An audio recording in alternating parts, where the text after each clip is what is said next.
penduduk Indonesia diperkirakan 340 atau 330 juta. Dan alhamdulillah sensus yang kita lakukan tahun 2010 mengkonfirmasi bukan 340 juta, tapi hanya 237,6 juta. Artinya Indonesia dengan program yang dimulai oleh Pak Harto, diinisiasi oleh seorang pejabat ekonomi Profesor Wijaya Niti Sastro, ada Pak Haryono Suyono sebagai kepala BKKBN selama 17 tahun, berhasil menghemat 100 juta orang yang tidak perlu lahir. 40 kali penduduk Singapura, 3,5 kali penduduk Malaysia. Coba bayangkan berapa sekolah akan harus kita sediakan, berapa produksi beras harus kita sediakan, berapa fasilitas kesehatan harus kita sediakan, berapa income per kapita yang kalau sekarang sudah mendekati 4.000 menurun menjadi mungkin di bawah 2.000 karena pembaginya bertambah 100 juta. Nah, Bapak dan Ibu ada kesempatan melihat nih bersama-sama dengan BKKBN skenario dari proyeksi 2010 ke 2035 25 tahun mendatang diperkirakan kalau kita lalai melakukan perjalanan hidup dan kita akan berubah sekitar 300 juta. Tapi kalau kita bisa canggih, maka mungkin akan berkisar hanya pada kisaran 1. Artinya apa? Ada peluang kita mengulang masalah. Kalau 25 tahun ke depan kita memetakan, kita bisa mendapatkan kelahiran dunia sebesar 60 juta. Slide. Tapi karena keberhasilan keluarga berencana, kita menikmati yang namanya bonus demografi, yaitu suatu keadaan di mana jumlah orang yang bekerja tidak lagi digantungi atau digandoli oleh orang yang tidak bekerja terlalu banyak. Kapan bonus demografi itu bermula? Adalah pada saat dari 100 orang yang bekerja, dia hanya menanggung di bawah 50 orang yang tidak bekerja. Jadi di bawah 50 orang, mulai dari 49 orang sampai makin lama makin mengecil. Artinya peluang orang bekerja untuk menginvestasi makin tinggi, memperbaiki kesejahteraan keluarga, menyekolahkan anak, dan kemudian negara mendapatkan investasi yang lebih besar. Kalau bonus demografi atau ketergantungan yang makin rendah ini bisa kita maksimalkan. Sebagai ilustrasi, tahun 70 dependency ratio kita itu adalah 100 orang yang bekerja menanggung 81 orang tidak bekerja. Tahun 71 itu yang ditanggung itu adalah anak-anak kecil 0 sampai 14 tahun. Dan Jepang yang sudah melewati bonus demografi sekarang kembali dibebani bukan oleh anak-anak tapi oleh lanjut usia. 1 dari 4 orang Jepang adalah penduduk lanjut usia, dan dependency ratio mereka menjadi sangat berat dengan sistem asuransi kesehatan yang ketat segala macam. Maka ekonomi Jepang itu ringkih, terseok-seok, dan malah kadang-kadang tidak bertumbuh sama sekali. Nah, ini yang harus kita perhatikan. Slide. Karena itu kalau kita lihat banyak negara, Korea, Jepang, dan Cina sudah melewati fase ini. Penduduk mereka sudah menua. Beberapa tetangga kita, Filipina dan yang lain-lain yang belum dan akan menuju bonus demografi, tetapi yang paling tinggi peluangnya adalah Indonesia.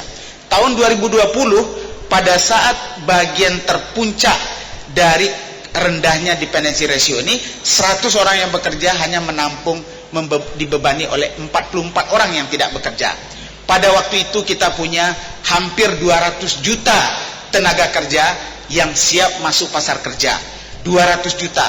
Pada saat Cina terseok-seok makin menua, Korea mulai menua, Jepang sudah membuka pintu untuk mengundang tenaga kerja muda dari manapun. Indonesia punya kesempatan 200 juta.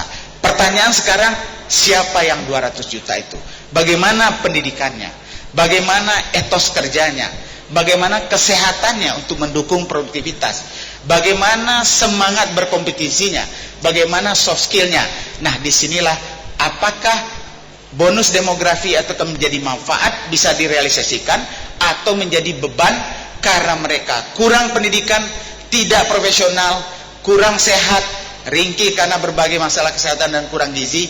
Akhirnya dia menjadi bukan demographic bonus tapi demographic disaster.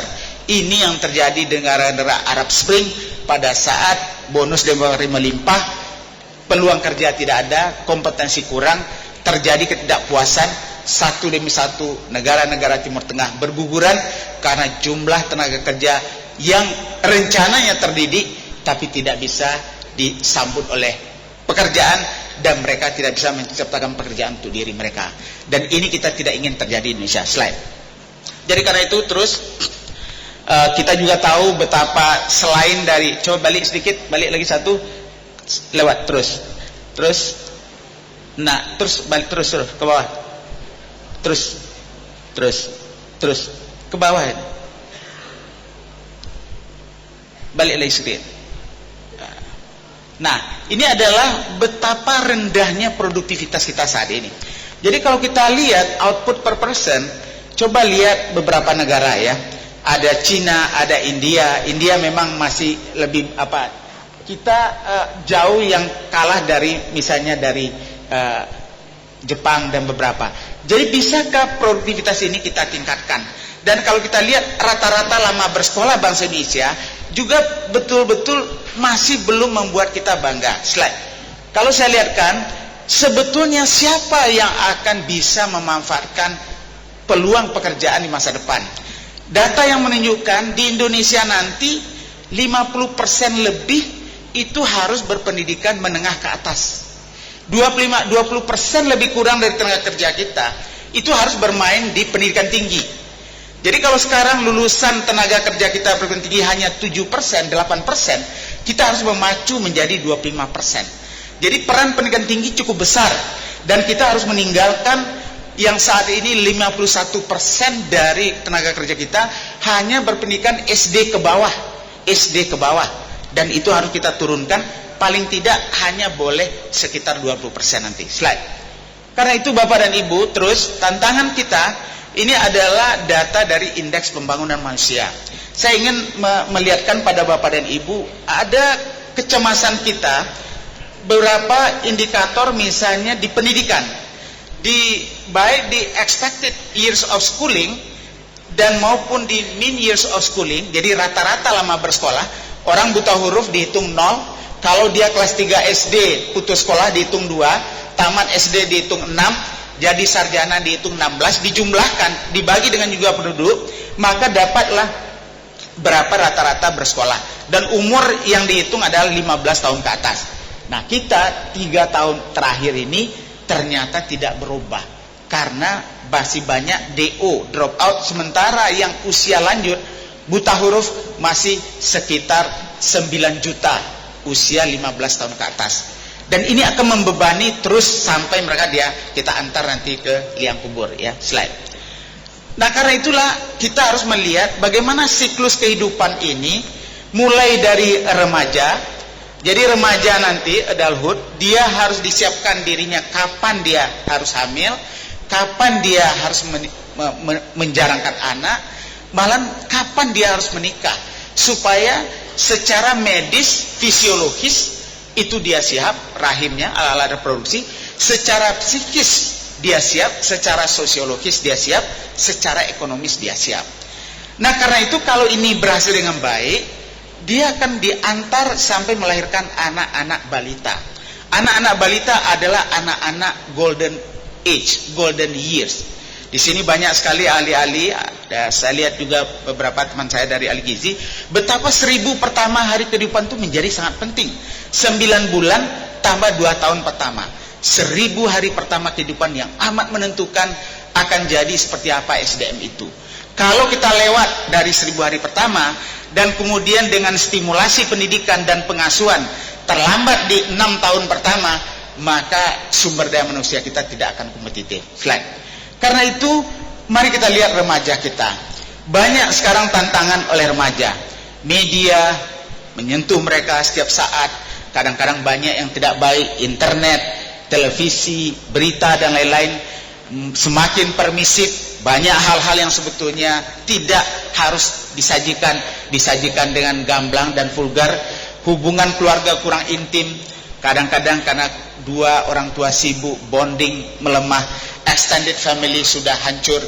nucleus family, tidak ada support system, dan kemudian sekolah makin kompetitif, lebih mengutamakan kognitif ketimbang membangun karakter dan seterusnya. Slide. Karena itu kita melihat bagaimana agar kasus-kasus ini tidak perlu terjadi di remaja kita. Betapa banyaknya remaja kita, slide, yang terperangkap oleh HIV/AIDS. Ya, walaupun ini datanya adalah the tip of the iceberg ya. Jadi kalau 42.000 itu berarti kalau dikali 100, karena di bawahnya itu ada 99 yang tidak terdata. Jadi kita berarti punya sekitar 420.000 HIV/AIDS di Indonesia ya. Slide. Kalau kita lihat narkoba makin lama makin meningkat. Laporan dari BNN, 4 juta dari orang Indonesia sudah addicted dengan narkoba, dan 800.000 di antara mereka adalah remaja. Slide. Kemudian ini data-data terbaru ya dari BNN, slide ya. Dan apalagi agresivitas ya, karena tadi karakter akhlak belum terbangun dengan baik. Mereka suka tawuran, slide. Tidak saja di siswa tapi juga di mahasiswa. Lanjut, slide. Dan karena itulah bagaimana kita mengantar mereka. Pertama, jaga agar mereka terus sekolah setinggi mungkin. Kita akan selesaikan wajib belajar 9 tahun. Kita akan tambah 12 tahun. Sehingga umurnya nanti semua anak Indonesia minimal 18-19 tahun. Kita akan buka akademi komunitas, tambah lagi 2 tahun, 20 tahun. Dan bagi mahasiswa-mahasiswa terutama perempuan yang potensial secara akademik tapi kurang mampu, disediakan 50.000 per tahun beasiswa bidik misi untuk menjemput mereka. Sehingga rata-rata usia perkawinan pertama Indonesia hendaknya di atas 20 tahun. Usia hamil pertama kita harapkan di atas 23 tahun. Kalau itu terjadi berarti kesiapan sejak dari janin itu sudah baik. Dan kalau kita lanjutkan, dia mencari pekerjaan nanti juga, memulai kehidupan berkeluarga, menjadi anggota masyarakat dan mempraktekkan hidup sehat. Slide. Karena itu kita punya program namanya Generasi Berencana, menjangkau SMA, SMK dan madrasah aliyah, menjangkau kampus-kampus, memberikan pendidikan reproduktif untuk mereka, memberikan bagaimana cara menghindari rayuan-rayuan untuk narkoba dan termasuk menghindari HIV/AIDS. Slide. Ini kita lakukan pada mereka dan juga keluarganya dengan bina keluarga remaja dan kemudian masyarakat yang peduli pada remaja ini. Slide. Kita tahu bahwa bagaimana mudah-mudahan dengan berbagai intervensi tadi, pengetahuan yang lebih baik, sekolah yang lebih panjang, bekerja dahulu, mudah-mudahan terjadi penundaan usia perkawinan. Kemudian mereka mengerti kesehatan reproduksi dan segala aspeknya dan terhindar dari 3 hal yang kita tidak inginkan tersebut. Slide. Kemudian saya kebetulan seorang ahli gizi dan di sini ada Prof. Acha dan beberapa teman-teman. Kita memang concern sekali tentang seperti apa kualitas SDM kalau kita melihat kondisi sekarang. Slide. Ini adalah data di mana yang atas itu, yang kuning itu adalah bentuk pertumbuhan terbaik dari anak-anak di dunia. Jadi kalau anak-anak dari negara manapun diplot pertumbuhannya berada mendekati yang kuning itu adalah pertumbuhan terbaik. Tapi paling tidak dia berada di hijau. Itu adalah pertumbuhan rata-rata. Jangan dia ke garis merah. Ini adalah pertumbuhan yang sudah membahayakan. Ini yang paling jelek. Anak-anak kita untuk tinggi menurut umur ternyata melata di garis merah itu. Bayangkan Prof. Budi, ini rata-rata nasional melata di garis merah dari bulan demi bulan sampai 60 bulan.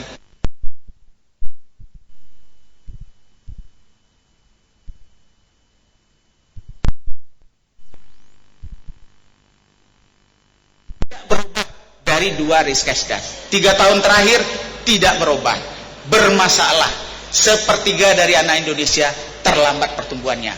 Dan berarti, slide, kalau dia terlambat, kita lihat distribusinya, yang hitam itu adalah dengan prevalensi stunting di atas 40%, hitam bagian terbesar dari wilayah kita berada pada kondisi hitam itu.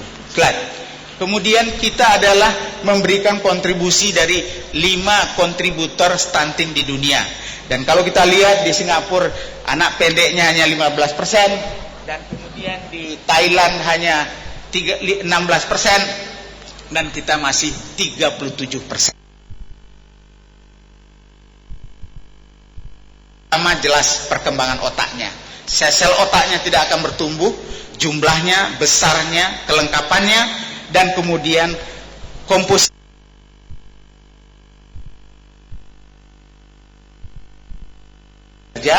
dan kemudian kekebalannya juga akan terganggu. Dan yang paling mengerikan, dia kalah 2 kali. Dia kalah pada waktu usia dini, dia kalah waktu pada usia sekolah di sisi lain, tapi waktu dia dewasa, sel-selnya itu akan menjadi rakus. Jadi sel-sel yang kelaparan pada usia dini akan menjadi rakus, menyerap semua makanan berlebihan dari anak-anak normal, dan anak pendek ini paling banyak jatuh pada obesitas. Dan dia di usia muda kurang gizi, di usia dewasa dia didera oleh penyakit degeneratif, ya diabetes, ya hipertensi, stroke, dan lain-lain. Slide. Jadi karena itu mari kita lihat bagaimana kita membantu perkembangan otak dari anak-anak kita. Ada peran dari quality dari hubungan ibu dan anak. Ada peran dari stimulasi dari lingkungan. Kata Hillary Clinton, presiden ibu negara pada waktu Presiden Bill Clinton, dia mengarang sebuah buku namanya It Takes a Village to Raise a Child. Diperlukan orang sekampung, tidak cukup hanya bapak, ibu, kakek, nenek, tante saja. Semua orang wajib menstimulasi, karena demikian kayanya stimulasi yang dibutuhkan oleh anak. Nah, baru nanti melahirkan developmental outcomes yang memadai. Slide. Karena itu inilah di bagian kiri adalah sel yang masih baru, masih lemah, belum bertumbuh, tapi jumlahnya kalau normal itu 100 miliar sel-sel otak dalam otak anak yang baru lahir. Tetapi kita ingin dia bertumbuh, terbangun mielinnya, dan ini terutama oleh air susu ibu, mielin ini. Dan mielin ini kalau tidak ada, sel akan mudah koslet. Jadi begitu dia suruh bekerja, hubungan antar sel terjadi bioelectric impedance, dan karena dia tidak ada insulatornya, karena mielin tidak terbangun, langsung kelejotan kayak korsleting, dan dua hubungan sel itu tidak bisa melakukan pengolahan informasi. Dan kalau banyak sel-sel seperti ini, kita akan katakan anak tell me, telat mikir, anak bodoh. Padahal sebetulnya adalah karena tidak terjadinya transmisi bioelektrik antar sel dengan sel berikutnya. Slide. Inilah sel yang relatif sempurna, ada sinap hubungan antar sel. Slide. Kemudian dia makin lama makin berkembang kalau distimulasi. Slide. Kemudian dia makin banyak, dan satu sel dengan sel yang lain itu bisa berhubungan sampai 10.000 jalan tol. Sehingga kalau ini terjadi, tidak ada istilah informasi yang tidak bisa diolah oleh anak. Tidak ada anak itu akan dikatakan bodoh, karena semua diserap dengan baik. Slide. Nah, inilah bentuk bagaimana berkelip-kelipnya sinap-sinap kalau sel ini bekerja. Dan bayangkan kalau lampu-lampu itu 10.000 lampu, betapa indahnya sel otak anak dan betapa besarnya kemampuan. Padahal ini terkendala sekarang karena tumbuh kembang anak kita, sepertiga anak-anak kita tidak akan mencapai potensi terbaik mereka. Slide terus. Nah, karena itulah melalui gizi kita berupaya agar di awal-awal jumlahnya kalau bisa baik, lengkap, besarnya juga cukup, dan kemudian komponen-komponen akson, dendrit, ya, mielin dan lain-lain. Slide. Ini juga kita memerlukan berbagai zat-zat kimia. Slide, saya tidak akan berpanjang. Tapi kalau ada masalah, jumlah sel sarafnya akan berkurang, tidak 100 miliar, mungkin hanya 60 miliar, atau bukan ukuran normal, tapi mengerut menjadi 65% saja, atau komponen-komponennya tidak bertumbuh dengan baik. Slide. Nah, ini vitamin-vitamin yang kita perlukan, jaga pada anak-anak kita. Slide. Dan kalau kita lalai, ini data yang sudah cukup lama, tapi masih kita pakai karena belum ada yang baru. Dari beberapa kekurangan gizi saja, ratusan juta IQ anak-anak Indonesia hilang hanya karena berbagai masalah yang sebetulnya bisa kita cegah. Seperti yodium, hanya memastikan sedikit yodium dalam garam sudah bisa menghindarkan lebih kurang kalau yodium itu 140 juta IQ losses yang terjadi, yang kita biarkan di Indonesia setiap tahun. Slide. Nah, ini dari Pak Askobat yang sering, ya, Pak Askobat, mohon maaf, ini kita ambil bagaimana otak yang normal di sebelah kiri dan otak yang ringkih karena tumbuh kembangnya tidak baik di sebelah kanan Bapak dan Ibu. Slide. Jadi seberapa penting sebetulnya stimulasi dan gizi ini? Ini adalah studi dari Jamaika, yang di atas itu ada anak normal sejak awal dengan IQ di atas 115, dia menjadi rujukan. Kemudian yang di bawah ini ada 4 kelompok. Yang paling bawah adalah anak yang sejak awal IQ-nya adalah di bawah 110, tidak diapa-apakan, dibiarkan saja. IQ-nya makin menurun, sehingga pada waktu 24 bulan sesudah intervensi, IQ-nya memburuk menjadi sekitar 92 IQ. Sementara kelompok yang sama diberikan zat gizi, IQ-nya bisa naik sampai di atas 100. Tapi tanpa gizi, hanya stimulasi saja, IQ-nya naik mendekati 115. Dan kalau kedua-duanya gizinya kita berikan, stimulasinya kita berikan, maka anak yang dari awal sudah terkendala tadi bisa mendekati kondisi daripada anak-anak yang normal. Jadi never too late, it can be done. Berapapun jumlah sel otak yang ada, selalu ada upaya untuk mengkompensasi. Dan kalau ini kita lakukan bersama, insya Allah anak-anak kita akan lebih baik. Slide. Dan ini betapa makin lama anak-anak kita makin dijangkiti oleh gaya hidup yang seperti Pak Yusuf Kala katakan tadi, lifestyle, dan akhirnya mereka jatuh pada kegemukan. Slide. Kebetulan banyak di antara mereka yang merah itu adalah prevalensi hipertensi di anak pendek jauh lebih tinggi dibandingkan dengan anak normal atau anak kurus. Ya, jadi anak pendek itu peluang untuk mendapat penyakit degeneratif jauh lebih tinggi. Slide. Bagaimana dengan pendidikan kita? Ini adalah data tahun 2007 ya. Jadi kalau kita lihat sampai SD itu memang antara 5 kuantil, 20% termiskin sampai dengan 20% terkaya. Sebetulnya di SD kita relatif oke. Tinggal lagi mutu dan relevansi. Tapi begitu masuk SMP, coba lihat betapa besarnya akses antara 20% terkaya ya, yang masih bertahan 89% anaknya melanjutkan ke SMP, sementara 20% termiskin hanya 48% tinggal lagi. Kalau kita ikuti terus siapa yang masuk perguruan tinggi, anak-anak dari 20% termiskin hanya punya akses 1,3%, seper-30 dari anak 20% terkaya. Slide. Dengan berbagai upaya sudah dilakukan, ternyata gap ini masih ada. Dan inilah yang membuat kenapa IPM kita, Bu Sum, belum bisa, karena drop out-nya terlalu tinggi. Waktu kita hitung dia masuk ada, tapi kita tidak berhasil mempertahankan mereka. Terutama juga antar jenjang. Begitu dia mau lulus SD masuk SMP, hilang 10%. Apalagi lulus SMP mau masuk SMA, hilang 12-15%. Slide. Nah, ini contoh tantangan bagaimana memberikan pelayanan pendidikan daerah-daerah seperti ini. Ini adalah satu dari ribuan desa di puncak Pegunungan Jaya. Saya di sini sering ke Pulau Semau, juga ke beberapa pulau di Flores ya. Banyak tantangan. Bagaimana cara kita melayani? Slide. Ini waktu saya lihat, kita hanya bisa dengan pesawat ke sana atau jalan kaki berminggu-minggu. Slide. Mereka itu sangat antusias. Slide. Ya. Dan kemudian indah sekali pemandangan, alamnya sangat bagus ya. Slide. Tapi sekolah-sekolahnya tidak ada guru. Tidak ada guru. Jadi mereka hanya kalau ada orang yang datang apa orang tua baru dia bisa belajar. Slide. Waktu kita cek kenapa, ternyata sejak dibangun dulu SD Impres itu buku-bukunya pun tidak berganti. Jadi ini adalah orang tua yang mendampingi karena tidak ada guru. Dia lihatkan ke saya. Waktu itu saya dirjen di pendidikan pendidikan tinggi. Dia lihatkan, Pak, ini buku kami. Ternyata itu ada kurikulum tahun 84.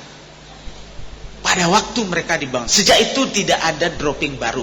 Nah, waktu kita cek kenapa gurunya pada lari, padahal di dalam rosternya itu ada. Slide terus.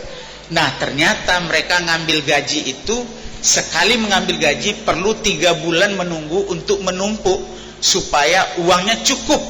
Karena gajinya hanya 1,2 juta, tapi biaya transport pulang pergi bisa 1,5 juta. Jadi dengan alasan itu dia tumpuk-tumpuk gajinya dulu di Wamena, baru sudah cukup 3 bulan baru dia pergi ke tempatnya. 3 bulan anak-anak tidak ada yang mengajar. Slide. Nah, jadi kemudian hasil. Jadi kalau kita lihat slide, hasil ini menunjukkan bahwa akses saja tidak cukup. Kualitas sumber daya ditentukan oleh kualitas kecanggihan berpikir, higher order of thinking. Nah, ternyata anak-anak kita masih terperangkap kepada menghafal, belum sampai kepada inovasi dan kreativitas. tidak ada 1% pun anak-anak kita yang mencapai tingkat kreativitas yang oleh anak-anak Cina Taipei saja, anak Singapura itu lebih separuh anaknya bermain di tingkat kecerdasan yang tertinggi itu. Sementara kita tidak ada anak kita yang mencapai ke sana, kita hanya mencapai level kedua sebelum itu. Jadi berarti mutu menjadi masalah baik di bidang matematika, slide, bidang sains, slide, dan di bidang membaca. Hampir sama. Kita tidak punya yang warna biru itu. Warna biru adalah anak yang paling tinggi tingkat higher thinking ordernya. Slide. Jadi karena itu apa yang harus kita lakukan? Jadi jelas wajib belajar 9 tahun menuju 12 tahun dan kalau bisa nanti 14 tahun karena dengan akademi komunitas harus menjadi tantangan kita bersama. Karena itu mari kita cegah drop out, ada beasiswa, ada upaya untuk menjemput dia waktu di kelas 6 SD, dijemput oleh guru-guru SMP, jangan sampai tidak sekolah. Kita jemput sampai 12 tahun dan pada akhirnya sampai pendidikan tinggi. Beasiswa cukup banyak, DPR memberikan saat ini beasiswa totalnya 13,5 juta. 13,5 juta anak mendapat beasiswa. Di pendidikan tinggi kalau kita hitung total dari bidik misi saja, di luar dari skema yang lain, sudah 120.000 orang. Jadi artinya mari kita cari anak-anak kita yang potensial ini. Slide.